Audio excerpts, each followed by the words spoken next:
Have you ever been in a situation when you know that what you're about to do is wrong? Here's some scripture for you.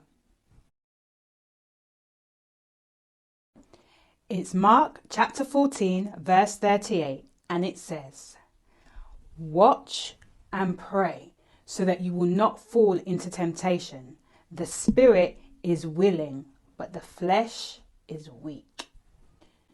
Okay, so this scripture is taken out of context. This is Jesus speaking to his disciples, and he's saying, yo, you man are supposed to be watching my back. Stay awake. But the principle here can be applied to whatever the temptation is. So it might be the temptation to lie, the temptation to cheat on your partner, the temptation to get into some naughtiness, the temptation to talk about someone behind their back, the temptation to hit someone when you're feeling angry, the temptation to take that thing from work when no one's looking. I mean, the list is endless, right? But whatever the temptation is, the advice here from Jesus is good advice. He's saying, watch, as in be aware that the enemy is working on you daily, trying to get you to sin against God. He knows your weaknesses. He knows what is going to tempt you. So watch, be aware of what he's going to try and come with, and then pray. Okay, so you know when you're about to do something wrong, the desire to do that thing is usually very strong. Like the emotions, the feelings, they literally take over you and all common sense comes out of your mind. And so therefore you find it very hard to stop yourself from doing that thing. So don't even try and fight this one on your own. You need to pray.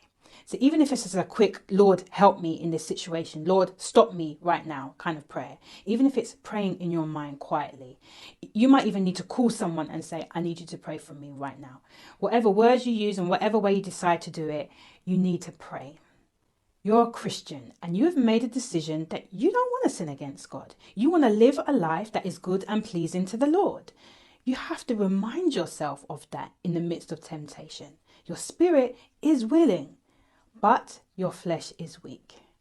This is why we need to pray. This is why we need help. Because even though we are weak, God is strong. God can give you the power to overcome the temptation. When you find yourself in the midst of temptation, remember this scripture and repeat it over and over again. And then do what it says and pray. Perhaps you know someone who's struggling with temptation. Why not send it to them? This is how we choose to live our life God's way.